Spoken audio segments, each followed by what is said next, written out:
আসসালামু আলাইকুম সবাইকেই। আশা করছি সকলেই ভালো আছেন। আলহামদুলিল্লাহ আমিও বেশ ভালো আছি। আপনারা দেখতেই পাচ্ছেন এখানে অনেকগুলো জাম আছে।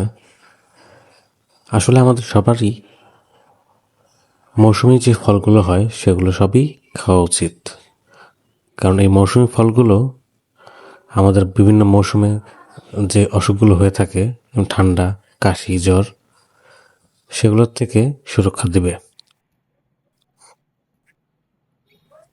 এবং এই জামটি অত্যন্ত ভালো ছিল, যা আপনারা বানানোর পর কালারটা দেখলেই বুঝবেন।